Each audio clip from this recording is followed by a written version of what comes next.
오늘은 뭐를 먹어야 되는지, 뭐를 안 먹어야 되는지 이 고콜레스테롤 혈증에 대해서 이야기를 드리려고 해요. 일단 콜레스테롤, 저밀도 콜레스테롤은 하루에 1000mg가 생긴다고 합니다. 몸에서 생겨요? 네, 1000mg가 몸에 있는데 네. 이 1000mg 중에서는 식품으로 섭취하는 거는 보통 한 200mg 정도 된다고 해요. 네. 근데 먹는 콜레스테롤은 굉장히 적죠. 네. 식품에 들어있는 콜레스테롤은 적고 나머지 이제 800mg은 동물성 지방을 먹었을 때 이걸 원료로 해서 내 간에서 만들어내는 콜레스테롤입니다. 그것 때문에 또 사실은 이 콜레스테롤 사실은 자제를 할 필요가 없다. 이런 음모론자들도 굉장히 많아요. 음모론자. 네. 이게 고지혈만큼 유튜브에서 음모론자들이 많은 병이 없거든요. 왜냐하면 증상이 없고 네. 이거는 치료를 해라 말아라 굉장히 서로 팽팽하게 맞서고 있기 때문에 물론 의사들은 전부 치료하라고 합니다. 고지혈증, 그렇죠. 심근경색이라든지 뇌경색 이런 거로 혈관 딱 막히면 증상 없다가 길 가다가 쓰러지는 거지 뭐. 그렇죠, 그렇죠. 금방이죠. 조용히 한 5년, 10년 가만히 혈관에다가 때를 끼게 만들어서 혈관을 좁게 만든 다음에 뇌경색, 심근경색 와서 정말 중환자실 가게 만드는 병인데 증상이 없기 때문에 정말 제일 무서운 거죠. 그러니까요. 콜레스테롤의 원료가 되는 것들을 살펴봐야 되는데 일단 가장 높은 게 지침에 써져 있어요. 포화지방이다.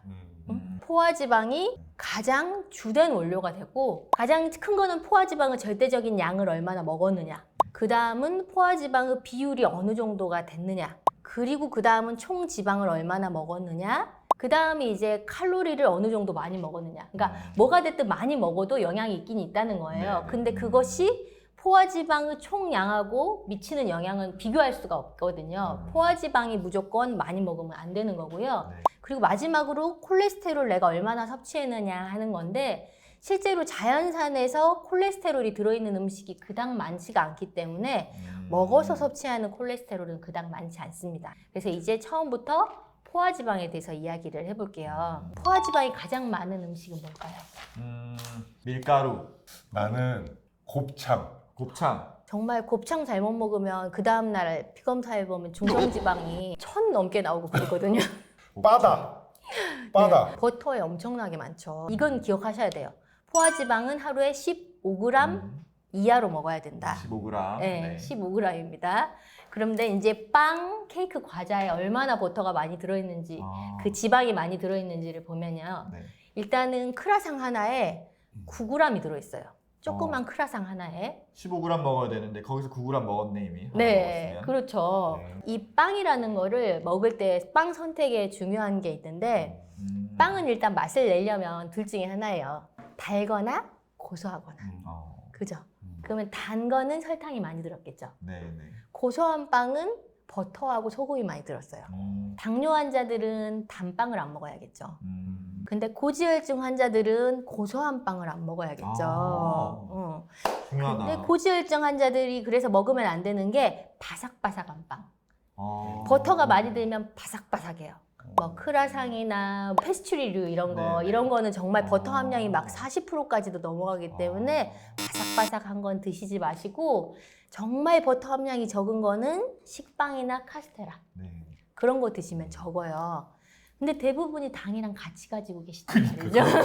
둘 다 갖고 계신 분은 당뇨. 빵을 먹지 말라는 얘기네요. 빵이 진짜 맛있거든요. 그러니까 솔직히 사람들이 너무 이제 맛있잖아요. 밥보다 빵을 더 많이 먹는 것 같기도 하고요. 여자분들 특히 그렇잖아요. 네, 네. 빵순이들이 빵순이. 많아요. 그래서 빵을 끊으라고요. 이렇게 된단 말이죠. 오. 근데 빵이라는 거를 뭐가 들었는지를 봐보면 일단 밀가루 그리고 설탕이 들었죠. 네. 설탕과 밀가루에서 일단 당이 많이 들었어요. 네. 그 다음에 버터, 탈지, 분유, 달걀이 들었죠. 그러네. 거기에는 지방이 많이 들어있고 그리고 이제 만들려고 또 반죽하고 부풀게 하려고 소금 들어가죠. 그리고 베이킹 파우더 이런 거, 이스트 들어가잖아요. 그것도 나트륨이 엄청 들어간단 말이죠. 그래서 이 빵이라는 애를 놓고 보면 안 좋네. 당이 많이 들어서 당뇨에도 안 좋고 고지혈증에도 안 좋고 혈압에도 안 좋죠. 네. 어찌됐건 우리 고지혈증의 입장에서는 식빵하고 카스테라 정도 조금씩 드시면 됩니다. 그리고 이제 과자로 넘어가 볼게요. 과자는 내가 또 조금 예민한 사람인데 내가 항상 과자를 먹고 사는. 네. 과자는 끊을 수 없죠. 네. 깜짝 놀랐던 게 프링글스 한 통에 네. 지방이 15g 들었어요. 어. 하루치 포화지방이 다 들었어요. 프링글스 그렇죠. 한 통은 열면은 그냥 반 없어지는 데 맞아요. 짜. 맞아, 짜서 안 먹긴 소금도. 한데. 근데 더 놀랬던 거는 에이스. 에이스? 그거는 담백할 것 같은 우리의 느낌인데. 국민 과자 에이스는 그 조그만 거 하나에 16g 들어있습니다. 그래서 에이스 하나 먹으면 하루 종일 쫄쫄 굶어야 되는 거예요. 끝난 거네요. 네, 끝난 거예요. 과자는 정말 많은데 담백한 과자들이 있어요. 그런 거 생각해서 보시는 게 좋겠고, 이제 아이스크림으로 넘어가면 아이스크림 다 좋아하잖아요. 아이스크림 좋아하죠. 네, 제가 제일 좋아하는 게 누가바하고 돼지바인데 누가바 하나에 7g 들었어요. 돼지바도 6g 정도 들었어요. 네. 그래서 2개 먹으면 끝나는 거예요. 그러니까 근데 그 누가바는 사실은 한 개는 약간 적어. 근데 그거 먹으면 하루 종일 쫄쫄 굶어야 되는 거예요. 그래서 네. 만약에 고지혈증 환자들이 아이스크림 먹는다면 샤베트 드시면 되는데, 또 당이 있으면 같이 조심을 해야겠죠. 샤베트는 달기 때문에. 네. 네. 그렇구나. 네. 면류로 넘어갈게요.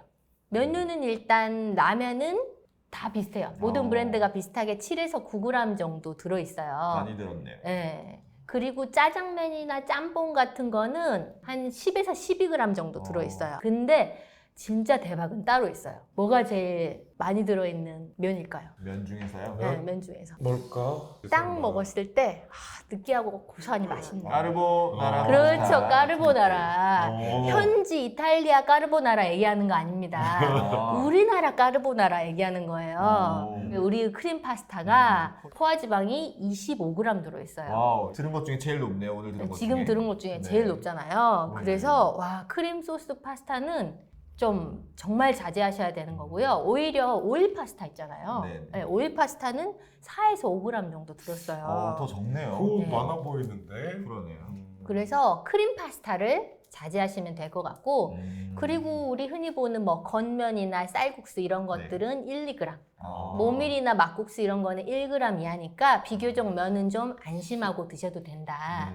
근데 여기서 또 제가 보면서 깜짝 놀랐던 게, 식물성 지방은 불포화 지방이 많고 포화 지방이 적게 들어있을 것 같잖아요. 네. 근데 사실은 다 골고루 들었거든요. 이 식물성 지방 중에서 뭐 아보카도 오일이라던가 네. 뭐 올리브 오일은 이제 불포화가 많고 포화가 적은 편이죠. 근데 식물성 오일 중에서 팜유하고 코코넛유는 엄청나게 포화 지방이 많이 들었어요. 코코넛유를 많이 쓰는 면 요리가 그 태국 요리. 태국에서 볶음국수, 뭐 팟타 네. 이런 거 드시면 엄청나게 코코아유를 넣거든요. 코코넛유를. 그래서 우리 고지혈증 환자들은 그런 거는 안 드시는 게 좋겠다. 제일 궁금한 고기, 삼겹살 몇 그램 들었을까요? 포화지방이.